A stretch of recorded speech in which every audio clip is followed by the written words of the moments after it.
नमस्कार, आप देख रहे हैं सिटी न्यूज। मैं हूं अफरोज खान। आइए डालते हैं सबसे पहले एक नजर यानी मंगलवार 27 सितंबर 2011 को कैसा रहा खबरों का हाल। सबसे पहले एक नजर आज की सुर्खियों पर। बैंक से निकाले 70,000 की राशि पर किया हाथ साफ, तो दूसरी ओर एक बैंक डकैती का प्रयास हुआ नाकामयाब। 15,000 में 20 वर्षीय पत्नी को बेच डाला बंगाली पति ने, पीड़ित पहुंची पुलिस थाने।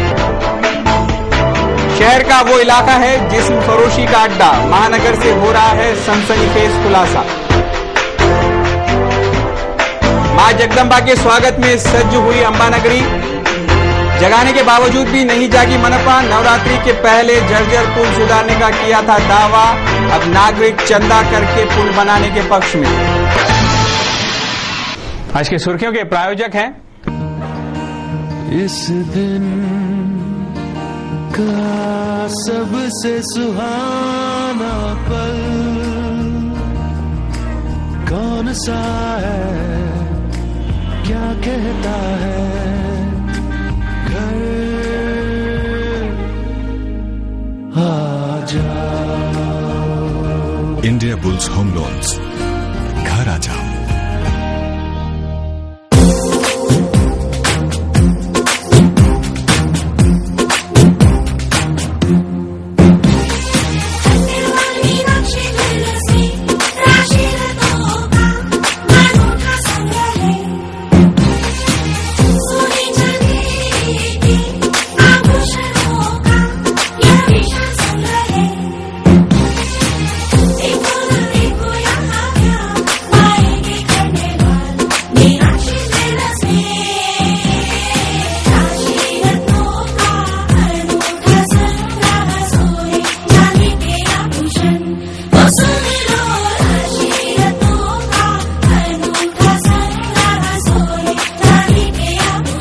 खंडेलवाल मीनाक्षी ज्वेलर्स, गहन की सुविधा भी यहाँ उपलब्ध है। खंडेलवाल मीनाक्षी ज्वेलर्स, जयस्तंभ चौक, अमरावती।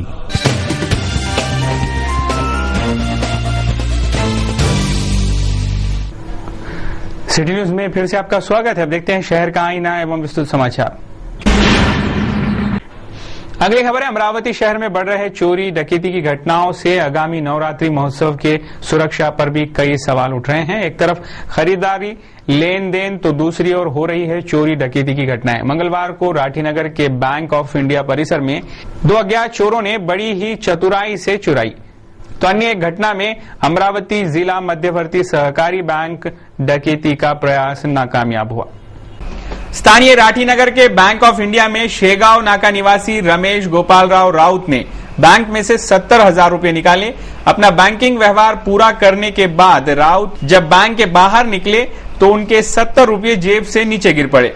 अपने पैसे उठाने के लिए उन्होंने 70,000 की कैश वाली बैग गाड़ी पर रख दी और नीचे झुक गए। उसी वक्त मौके का फायदा उठाकर दो चोरों ने 70,000 की बैग पर हाथ साफ कर लिया। उस बैग में 70,000 की राशि सहित पासबुक, एटीएम कार्ड आदि कागजात भी मौजूद थे। इस मामले में रमेश राउत ने गाड़गेनगर पुलिस थाने में मामला दर्ज किया है। तो अन्य एक घटना में दी अमरावती जिला मध्यवर्ती सहकारी बैंक बड़नेरा शाखा के डकैती का प्रयास असफल रहा।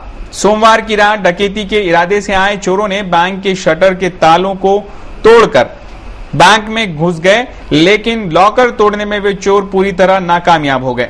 बताया जाता है कि अमरावती जिला मध्यवर्ती सहकारी बैंक बड़नेरा शाखा में हर रोज 15 लाख रुपयों के बैंकिंग व्यवहार होते हैं। बैंक का लॉकर तोड़ते समय बैंक में 3 लाख रुपयों की राशि थी। लॉकर तोड़ने का प्रयास असफल होने से बड़ा नुकसान टल गया। अमरावती में आगामी नवरात्रि महोत्सव की तैयारियों में जनता लगी हुई है और ऊपर से बढ़ती चोरी डकैती की घटनाओं से सुरक्षा व्यवस्था पर कई सवाल उठ रहे हैं। अगली खबर है, नवरात्रि उत्सव शुरू होने में अब कुछ ही घंटे शेष बचे हैं और पूरी अंबा नगरी 28 सितंबर की उस शुभ घड़ी की राह देख रही है जिस समय इस वर्ष की नवरात्रि महोत्सव की घट स्थापना की जाएगी। मां जगदम्बा के स्वागत के लिए अब पूरा महानगर सज हो चुका है। इस वर्ष के नवरात्रि उत्सव की प्रतीक्षा अब खत्म होने में है। आगामी कुछ ही पलों में अंबा नगरी का सबसे बड़ा महोत्सव शुरू हो जाएगा। ये महोत्सव अंबा नगरी का विशेष आकर्षण होता है। अंबा नगरी के श्री अंबा देवी संस्थान, श्री एकवीरा देवी संस्थान सहित महानगरी के विभिन्न जगहों पर मां जगदम्बा के प्रतिमा और नवरात्रि के घट की स्थापना कर महापूजा, महाआरती, रास गरबा आदि से ये नवरात्रि महोत्सव बड़े हर्षोल्लास और भक्तिमय वातावरण में मनाया जाता है। ये नवरात्रि का महापर्व अब कुछ ही घंटों की जगह अब कुछ पलों पर आ गया होने से महानगर भी मां जगदम्बा के स्वागत हेतु सज्ज हो गया है। बहुत सी तैयारियां पूरी हो चुकी है और बहुत सी तैयारियां अंतिम चरण में पहुंच चुकी है। श्री अंबा देवी एकवीरा देवी संस्थान का शारदीय नवरात्र उत्सव काली माता देवस्थान तथा महानगर के विभिन्न मंडलों में श्री जगदम्बा के नवरात्रि उत्सव की तैयारियां पूरी होते देखी जा सकती है। तमाम अंबा नगरी वासियों तक नवरात्रि उत्सव की धूम सिटी चैनल के माध्यम से सिलसिलेवार तरीके से पहुंचती ही रहेगी। उसी तरह श्री अंबा देवी संस्थान के मां अंबा के दर्शन, काली माता देवस्थान के नवरात्रि उत्सव के दर्शन और प्रताप चौक सराफा बाजार के श्री वीर प्रताप नवदुर्गा उत्सव मंडल में विराजित श्री जगदम्बा के 9 अवतारों के दर्शन का सिटी न्यूज पर सीधा प्रसारण किया जाएगा। तो देखते रहिए सिर्फ सिटी न्यूज। जय माता दी। अगली खबर है, अमरावती शहर में चोरी और डकैती की घटनाएं दिन ब दिन बढ़ती ही जा रही है। चोर बड़ी ही आसानी से सबके आंखों में धूल झोंक कर रफू चक्कर हो जाते हैं। ऐसे ही एक साहसी चोरी को जयस्तंभ चौक स्थित राजेश गैस एजेंसी में अंजाम देकर अज्ञात चोर फरार हो गए। जयस्तंभ चौक परिसर स्थित राजेश गैस एजेंसी के ऑफिस में कुछ अज्ञात चोर धमके और 9,330 रुपयों की चोरी करके रफू चक्कर हो गए। सोमवार रात राजेश गैस एजेंसी का बंद शटर तोड़कर ऑफिस का कैश काउंटर में से 9,330 रुपयों की नकद राशि लेकर ये चोर भाग गए। चोरी की घटना पता चलते ही राजेश गैस एजेंसी के संचालक महेश सुरेश लाल जायसवाल ने सिटी कोतवाली पुलिस स्टेशन में शिकायत दर्ज की। पुलिस ने घटनास्थल का पंचनामा किया तथा फिंगरप्रिंट एक्सपर्ट द्वारा भी जांच की गई, पर अज्ञात चोरों का कोई सुराग न मिलने से पुलिस ने चोरों पर कलम 427 और 380 के तहत मामला दर्ज किया। बताया जाता है कि इस मामले में पुलिस पूरी छानबीन कर रही है और आगे की जांच जारी है। अगली खबर है, सिर्फ 15,000 रुपयों की खातिर एक बंगाली पति ने उसकी 20 वर्षीय पत्नी को बेच डाला और बेचा भी उन्हें, जो जिस्म फरोशी का धंधा चलाते हैं। ये घिनौनी करतूत महानगर के साईनगर इलाके में घटी और भागने में सफल हुए पीड़ित अबला के खुलासे से ये घिनौनी करतूत उजागर हो गई। पर यह घटना कई सवालिया निशान लगा गई है, जिसकी तफ्तीश पुलिस को करनी है। कल्याण के मच्छी मार्केट लकड़ीपुरा निवासी बंगाली युवक मनोजद विश्वास का 4 साल पहले 20 वर्षीय मनीषा नामक युवती से विवाह हुआ था। इन्हें 10 महीने की एक लड़की भी है और ये तीनों 3 साल पहले बिल्डिंगों का काम करने के लिए कल्याण आए थे। पिछले 25 सितंबर को मनोजद 10 महीने की लड़की को कल्याण के एक मोना नामक परिचित युवती के यहाँ छोड़कर पत्नी मनीषा को लेकर साईनगर के संजीवनी अपार्टमेंट निवासी अभय वासुदेव मतानी के यहाँ पहुंचा। यहाँ पहुंचकर मनोजद ने मतानी परिवार से 15,000 रुपए लिए और मनीषा को वहीं छोड़कर दिल्ली से जल लौटने का वादा कर वहां से चला गया। उस दिन से मनीषा को इस अपार्टमेंट के एक रूम में बंदी बनाकर रखा गया था।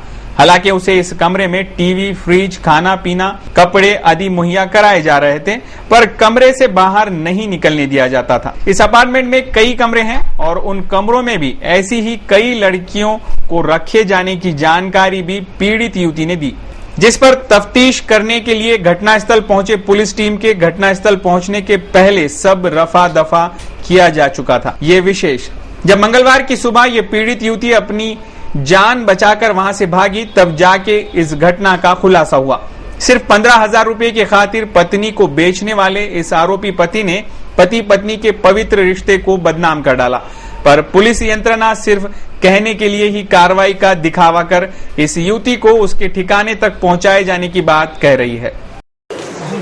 आज सकाळी अभय वासुदेव मतानी कॅटरिंग वाले जे अमरावतीचे ते आणि त्यांची पत्नी नेहा आणि ही जी कलकत्त्याची मुलगी मनीषा यांच्या पैशांच्या देवाणघेवाणीवर वाद चालू होता रेल्वे स्टेशन वेटिंग रूम जो महिला वेटिंग रूम जो म्हणून ते साहजिक गर्दी झाली। त्यामुळे आमच्या रेल्वे पोलिसांनी भांडण त्यांच्या भांडणापर्यंत पोलीस स्टेशनला आणला, ती चौकशी केली। त्या चौकशीत असं निष्पन्न झालं आहे की ही जी मनीषा मुलगी आहे हिच्या नवऱ्याला कॅटरिंगच्या व्यवसायासाठी हा अभय मताने कॅटरिंगचा व्यवसाय करतो, म्हणून कामासाठी त्याच्या पत्नीला इथे ठेवून गेला आहे. तो 15,000 रुपये घेऊन गेला आहे. आता या मुलीला आहे 10 महिन्याची मुली. आता हिचे म्हणणे त्या मुलीची मला आठवण येते, मला मुलीला भेटायला जायचे म्हणून ते काही जाऊ देत नव्हते अभय मताने. व आमचे 15,000 रुपये दिले तुझ्या पतीला, 15,000चे काय म्हणून ही चोरून लपून पळून आली तर रेल्वे स्टेशनवर आली ती, आणि त्यांनाही माहीत पडले गीतांजली जाईल बॉम्बेला, म्हणून तेही आले आणि त्यांचे इथं वाद सुरू झाला तो पैशाच्या देवाणघेवाण. त्या मुलीला मी ते विचारपूस केली त्याबद्दल काही रॉंग एखादी काम वगैरे, ती म्हणते माझे काही असं त्यांनी मला त्रास दिलेला नाही. मी माझ्या लहान मुलीची आठवण येते म्हणून मी पळून चालली आहे. तिच्या नवऱ्याचा मोबाईल आम्ही ट्राय करतोय, तो बंद आहे. अगली खबर है, अमरावती शहर में सुतार समाज के विकास के लिए शिक्षा, सांस्कृतिक, क्रीड़ा, वैद्यकीय, साहित्य आदि क्षेत्रों में बढ़ावा मिलने के लिए इस उद्देश्य से श्री विश्वकर्मा सुतार समाज संस्था की स्थापना की गई. स्थानीय महादेव खोरी के गजानन महाराज मंदिर परिसर में नवनिर्वाचित श्री विश्वकर्मा सुतार समाज संस्था का स्थापना समारोह सोमवार को संपन्न हुआ. यह संस्था एक सामाजिक संस्था है और सामाजिक विकास तथा देश हित में तत्परता से कार्य करने निकली है. शिक्षा, सांस्कृतिक, क्रीड़ा, वैद्यकीय, साहित्य आदि क्षेत्र में सुतार समाज के प्रतिनिधिक रूप से प्राधान्य मिलने के लिए यह संस्था विशेष कार्य करेगी, ऐसी जानकारी इस अवसर पर दी गई. इस समारोह में संस्था की नवनियुक्त कार्यकारिणी गठित की गई तथा संस्था के उद्देश्य, नियमावली, कार्यक्षेत्र, सदस्यता अभियान आदि जानकारी आयोजकों द्वारा दी गई. इसी अवसर पर संस्था के नाम फलक का भी उद्घाटन किया गया. दिवाकरराव खेलकर, कमलाताई अटालकर आदि मान्यवरों ने दीप प्रज्वलन कर कार्यक्रम की शुरुआत की. इस अवसर पर दिलीप आकोटकर, राजेंद्र सावरकर, राजेंद्र वेलनकर तथा संस्था के सभी पदाधिकारी उपस्थित थे. अगली खबर है, शहर के साईनगर के एक अपार्टमेंट में जिस्म फरोशी का अड्डा है और यहां आए दिन कई नई लड़कियों को जिस्म फरोशी के धंधे में उतारा जाता है. ऐसा सनसनीखेज खुलासा एक भुक्तभोगी ने किया है, पर इतने पर भी पुलिस या चुप्पी की वजह से कई सवाल खड़े हो रहे हैं, जिनके जवाब में पुलिस से सिर्फ और सिर्फ ठोस कार्रवाई की अपेक्षा शहरवासी कर रहे हैं. साईनगर के इलाके में है एक अपार्टमेंट. इस अपार्टमेंट में है कई कमरे. इन सारे कमरों में रखी जाती है कई लड़कियां. इन लड़कियों को कमरे में ही खाना पीना, टीवी, साजो श्रृंगार का सामान आदि समस्त और हाई सोसाइटी की सुविधाएं मुहैया कराई जाती है. कई शहरों से आए दिन नई नई कमसीन और सुंदर लड़कियों को यहां लाया जाता है और चलते रहता है जिस्म फरोशी का घिनौना कारोबार. यह है अमरावती के जिस्म फरोशी के अड्डों की वास्तु स्थिति जन्य सच्चाई. इस करतूत की असंख्य शिकायतें महानगर के राजापेट पुलिस सहित पुलिस आयुक्तालय तक कई दक्ष नागरिकों ने पहुंचाई है, पर पुलिस घटनास्थल पर पहुंचने से पहले ही इन ठिकानों को साफ सुथरा किया जाता है. आखिर क्यों हर बार नाकाम होती है पुलिस? क्यों नकेल नहीं कसी जाती इन जिस्म फरोशी के धंधे में लिप्त आरोपियों पर? क्यों न्याय नहीं मिलता नागरिकों की समय सूचकता वाली शिकायतों को? क्या सब मिलीभगत है? ऐसे कई सवाल शहरवासी पूछ रहे हैं. शहर में महानगरों की तर्ज पर ही जिस्म फरोशी का व्यवसाय फल फूल रहा है. ये तो सच्चाई है, पर उस पर नकेल कसने पुलिस यंत्रणा हर बार क्यों असफल हो रही है? इस सवाल का जवाब तो पुलिस को देना ही होगा. ये तो पुलिस भी जानती है. शहर के फ्रेजरपुरे के उत्तम नगर में यह अड्डा था, जिसकी पुलिस एफआईआर दर्ज है. बाद में राजापेट पुलिस ने साईनगर में कई बार कार्रवाई कर कईयों को गिरफ्तार भी किया है. साईनगर का संजीवनी अपार्टमेंट इस बात का गवाह है, क्योंकि इस अपार्टमेंट में ही तो 4 से 5 बार पुलिस ने कार्रवाई की है. पर यह अड्डा पूरी तरह से उद्ध्वस्त नहीं हुआ है और इस इलाके सहित शहर के अन्य इलाके भी देह व्यवसाय के अड्डे बने हैं. कर्तव्य दक्षता का ढोल पीटने वाला पुलिस विभाग क्या इस ओर ध्यान देगा? क्योंकि ये अड्डे युवतियों का भविष्य बर्बाद ही नहीं तो कलंकित भी कर रहे हैं. अगली खबर है, अपनी अकार्य क्षमता का ठीकरा आम ग्राहकों पर फोड़ते हुए बिजली वितरण कंपनी ने 5,000 करोड़ की बर्बर मूल्य वृद्धि का प्रस्ताव किया है, जिसका प्रखर विरोध किया जा रहा है. इस बिजली दर वृद्धि के विरोध किए जाने से इस बिजली दर वृद्धि में वीज दर वाड़ विरोधी संघर्ष समिति काले झंडे लेकर प्रदर्शन करेगी. बार बार अपने कार्य क्षेत्र में मनमानी कर रहा है बिजली विभाग. फिर एक बार अपनी अकार्य क्षमता का ठीकरा आम ग्राहकों पर फोड़ रहा है. कभी ग्राहकों की सख्ती से बिजली काट देने, घरेलू बिलों में वृद्धि करना, कंप्लेंट मिलने पर अनदेखा करना। इतना ही नहीं बल्कि बिजली का आर्थिक भुगतान ग्राहकों द्वारा वसूल करना, बिजली दरों में वृद्धि करना आदि के विरोध में वीज दर वार विरोधी संघर्ष समिति बिजली नियामक आयोग के सामने काले झंडे दिखाकर प्रदर्शनी करेगी तथा अपनी मांगे पूरी न होने पर 7 अक्टूबर को अमरावती आधा दिन बंद रखकर अपना विरोध जताएगी। ऐसी जानकारी किरण पातुरकर ने दी। इस वीज दर वार विरोधी संघर्ष समिति में विधायक अनिल बोंडे, पूर्व सांसद अनंत गुड़े तथा सभी बिजली उपभोक्ता अपनी सहभागिता दर्शाकर इस दरबार का प्रखर रूप से विरोध करेंगे।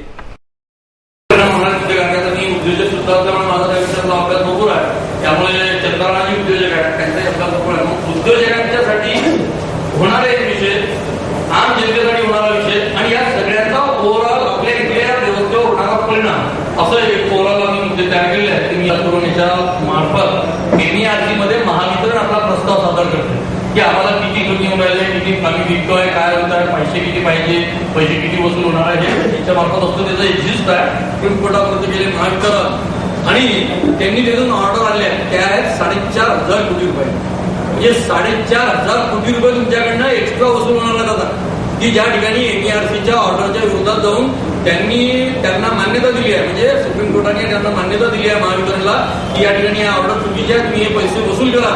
असे 4,500 कोटी आहेत, म्हणजे 7.5 ते 4.5 हे 11,000 कोटी रुपये तर असेच झाले। अजून दुसरा आहे की यांना ऑर्डर होती एनईआरसीची की आपण 18% वीज गळती मान्यता दिली होती आणि सध्या वीज गळती आहे 20.4%, म्हणजे 2% फरक आहे 700-800 कोटी रुपयाचा। जर की ते याच्यात इन टर्म्स ऑफ आपण पैशात गेलो तर 800 कोटी रुपये म्हणजे ते वाढवा 12,000 कोटी रुपये। अगली खबर है, श्री काली माता देवस्थान को जोड़ने वाला हिंदू शमशान भूमि की समीप वाला पुल इतना जर्जर हो चुका है कि उस पर चलना खतरे से खाली नहीं है।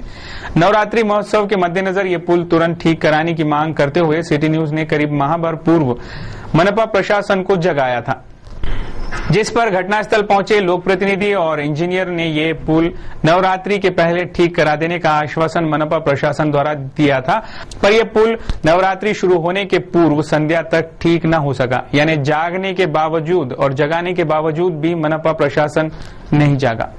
सिटी चैनल की टीम ने जब इस मंदिर परिसर का मुआयना किया तो ये सच्चाई सामने आई। दर्शकों सावधान हो जाइए, क्योंकि अगर आप महाकाली मंदिर में दर्शन करने आ रहे हैं, क्योंकि नवरात्रि कल से शुरू होने जा रही है, तो आपको सावधानी बरतना जरूरी है। क्योंकि लगभग एक महीना पहले हमने जगाया था मनपा प्रशासन को कि ये जो ब्रिज है जो महाकाली मंदिर के पास बिल्कुल बना हुआ है, जहां पे सैकड़ों भाविक भक्त यहाँ दर्शन के लिए आते हैं, इस 9 दिन कंटिन्यू उनका तांता यहाँ लगा हुआ रहता है, और जिसके बाद इस ब्रिज की जिस तरीके की हालत हमने एक महीना पहले बताई थी, आज उससे भी बदतर ये हो गया है। लेकिन मनपा प्रशासन है कि वो जागने को बिल्कुल भी तैयार नहीं है। ये नवरात्रि को सिर्फ एक दिन बचा है और नवरात्रि के इस तैयारियों में आप देख सकते हैं मेरे पीछे, मैं कैमरामैन से अनुरोध करूंगा कि आपको दिखाएं, तैयारियां यहाँ नवरात्रि की पूरी हो चुकी है, लेकिन ये बदतर और जर्जर पड़ा ब्रिज आज भी इंतजार कर रहा है कि इसे कोई दुरुस्त कर दे। एक बड़े हादसे को निमंत्रण देता है ये ब्रिज, जिसकी हालत आप देख सकते हैं, और पीछे आप देख सकते हैं किस तरीके की तैयारियां यहाँ पर नवरात्रि की हो चुकी हैं, जहां पर सैकड़ों भक्त सवेरे से शाम तक यहाँ आते हैं। लेकिन जिस तरीके की यहाँ की हालत ब्रिज की है, इससे ये लगता है कि अगर आप दर्शन को आ रहे हैं तो सावधानी आपको बरतना है। यहाँ पर कुछ लोग हैं जो डेली इस रास्ते से आना जाना करते हैं। इससे पहले भी हमने कई नागरिकों से बात करी थी, अभी यहाँ पर ये हमारे साथ मौजूद है, इनसे बात करते हैं। आप यहाँ से हर रोज आते हैं और अभी नवरात्रि शुरू होने वाली है, यहाँ पे सैकड़ों लोग रोज आएंगे, क्या लगता है आपको ये रास्ते की हालत देख? रास्ते की हालत तो बहुत खराब है, बारिश चली गई, गर्मी के दिनों में भी मेरा डेली का रूट है यहाँ से, मेरा कंस्ट्रक्शन बिजनेस है तो मेरा आना जाना यहीं से लगा रहता साइड पे। ये रास्ते की हालत वैसे ही बहुत खराब है, गाड़ी लाते वक्त अभी तो ठीक है, हम लोग थोड़ी स्पीड से ला लेते, लेकिन बारिश के दिनों में तो उतर के आना पड़ता है, इतना रास्ता खराब है। ब्रिज का भी बहुत खराब है, कैसा है हमेशा कुछ ना कुछ खोदना खादना चलते रहता है, तो हमेशा डर लगा रहता है कहीं गिर ना जाए, और बारिश के दिनों में खास तौर पे ज्यादा तकलीफ होती है हम लोग को यहाँ पे। नवरात्रि में जब भीड़ रहेगी तब क्या होगा? नवरात्रि में तो प्रशासन को यहाँ ध्यान देना चाहिए, क्योंकि हम तो ठीक है चलो यंग पर्सन है तो कोई प्रॉब्लम नहीं, आना जाना हो जाए, लेकिन इसके बाद में सब बुजुर्ग लोग दर्शन करने के लिए आते हैं माता जी के मंदिर में, तो कुछ ना कुछ तो यहाँ सुधारना होनी चाहिए और इसको बैरिकेड्स लगाना जरूरी है ब्रिज को। इससे पहले हमने आपको दिखाया था कि इस ब्रिज की हालत कितनी खस्ता है, वो अब और ज्यादा खस्ता होती जा रही है और वो इधर साइड से पूरा धंसता हुआ नीचे चला जा रहा है। इससे बड़े हादसे को निमंत्रण देता ये पुल अब एक बड़े हादसे का इंतजार कर रहा है और शायद मनपा प्रशासन इस कुंभकर्णी नींद से तभी जागेगी जब यहाँ कोई बड़ा हादसा होगा। उनकी हरकतों से तो ऐसे ही लगता है, क्योंकि जब पिछली बार हम यहाँ आए थे तो यहाँ पे मनपा के अधिकारी अभियंता ने हमें आश्वासन दिया था कि वो कुछ ही दिनों में इसका काम शुरू कर देंगे, लेकिन जिस तरीके से आज की इसकी हालत है वो पिछले से भी ज्यादा बदतर हो गई है, जिस पर से आप अंदाजा लगा सकते हैं कि आने वाले 2 दिन के बाद यहाँ पर किस तरीके का माहौल भी इस पर से गुजर रहे हैं आप देख सकते हैं, और किस तरीके की इसकी हालत है आप ये भी अंदाजा लगा सकते हैं कि ब्रिज की जिस तरीके की हालत हो चुकी है और उस पर से इतने भारी भारी वाहन इस पर से गुजरते हैं। ब्रिज के ऊपर जिस तरीके से रास्ते की हालत है आप देख सकते हैं, ये उबड़ खाबड़ हो चुका है, इसका स्तर बिल्कुल भी संतुलित और एक जैसा नहीं है, ये प्लेटफॉर्म एक लेवल में नहीं है, जिसके कारण गाड़ियां यहाँ पे डगमगाती है और साइड से बैरिकेड्स न होने के कारण यहाँ पर कई बार हादसे हो चुके हैं और लोग इस ब्रिज के नीचे जाके गिर चुके हैं। इसके बाद भी प्रशासन है कि जागने को तैयार नहीं। यहाँ पर आप जिस तरीके से देख रहे हैं मंदिर के बिल्कुल सामने कई दुकानें लगी है, सजावट का काम जारी है और ऐसी कई दुकानें यहाँ पर और लगेंगी और कई हजार लोगों की भीड़ रोजाना यहाँ पर दर्शन के लिए आएगी, जिसके बाद आप अंदाजा लगा सकते हैं इस परिसर का किस तरीके का भीड़ भरा माहौल यहाँ होगा।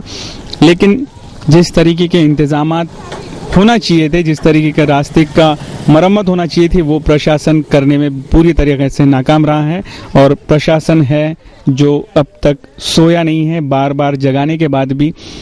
आप देख सकते हैं मंदिर के बिल्कुल सामने जिस तरीके का गड्ढा है और जिस तरीके की ये रास्ते की हालत हो चुकी है, आप इस पे से अंदाजा लगाइए कि भक्तों को कितनी तकलीफ यहाँ होगी। जिस तरीके की इस ब्रिज की हालत है ये हमने आपको दिखाई और हमने ये भी बताया कि प्रशासन किस तरीके से कुंभकर्णी नींद में सोया हुआ है। हमने कुछ भक्तों से बात की तो उनकी एक शर्त थी, उन्होंने कहा कि हम सामने न आते हुए हम इस ब्रिज के लिए जितना भी धन लगेगा वो जमा करके देने को तैयार है, अगर मनपा के पास काम नहीं है। इससे ज्यादा शर्म की बात और महानगर पालिका के लिए क्या हो सकती है। मनपा को शहरवासियों की फिक्र ही नहीं है, ये तो पहले ही उजागर हो गया है, पर अब ये भी साफ हो गया है कि लोक प्रतिनिधि भी सिर्फ आश्वासन देने तक ही सीमित रहते हैं। यहाँ कई लोक प्रतिनिधि दर्शन के लिए आते हैं। पूर्व विरोधी पक्ष नेता संजय अग्रवाल ने भी आश्वासन दिया था कि ये काम करवाने तक वो नजर रखेंगे और नवरात्रि के पहले ये पुल ठीक कराएंगे, पर यह आश्वासन सिर्फ आश्वासन ही रह गया। यानी गड़बड़ घोटाले करने वाले ये लोग क्या भगवान को तक झूठे और खोखले आश्वासन ही देंगे। दिन भर के उतार चढ़ाव के बाद शेयर मार्केट जब खुला तो ये बढ़त के साथ खुला और जब बंद हुआ तो भी हल्की बढ़त के साथ बंद हुआ। ये डालते हैं एक नजर कैसा रहा शेयर मार्केट का आज दिन भर का कारोबार।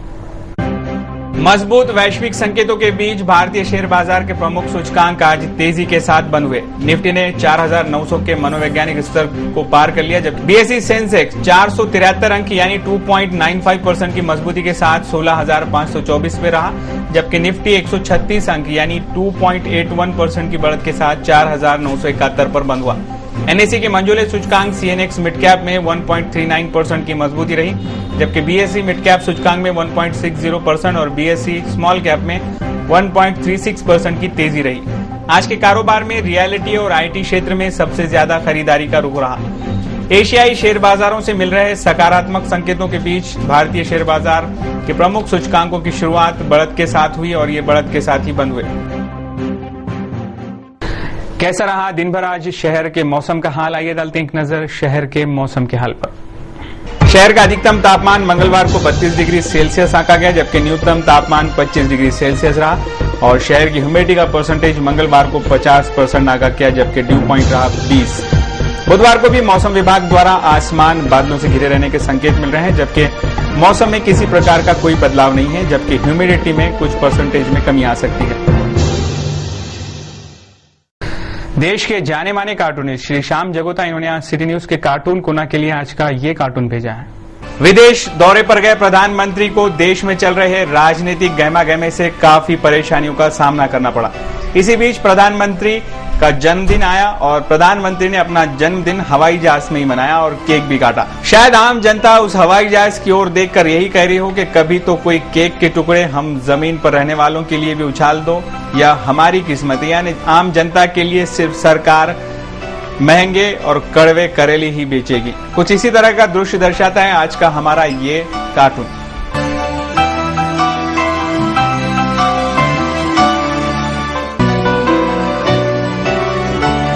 तो ये थे अब तक के समाचार। एक बार नजर डालते हैं आज की सुर्खियों पर। बैंक से निकाले 70,000 की राशि पर किया हाथ साफ, तो दूसरी ओर एक बैंक डकैती का प्रयास हुआ नाकामयाब। 15,000 में 20 वर्षीय पत्नी को बेच डाला बंगाली पति ने, पीड़ित पहुंची पुलिस थाने। शहर का वो इलाका है जिस्म फरोशी का अड्डा, महानगर से हो रहा है सनसनीखेज खुलासा। मां जगदम्बा के स्वागत में सज्ज हुई अंबानगरी, जगाने के बावजूद भी नहीं जागी मनपा। नवरात्रि के पहले जर्जर पुल सुधारने का किया था दावा, अब नागरिक चंदा करके पुल बनाने के पक्ष में। सिटी न्यूज के बारे में आप अपने सुझाव एवं विचार हमें भेज सकते हैं हमारे इस पते पर। हमारा पता है सिटी न्यूज कार्यालय, धनराज लाइन, सक्कर 7, अमरावती। हमारा फोन नंबर है 25638333। इस समाचार के माध्यम से हम आपको देते रहेंगे शहर की तरोताजा खबरें। सिटी न्यूज पर लगातार कार्यक्रमों का और समाचारों का सिलसिला जारी रहेगा। आप देखते रहिए सिटी न्यूज। लेते हैं आपसे इजाजत। गुड नाइट, शब बखैर, शुभ रात्रि।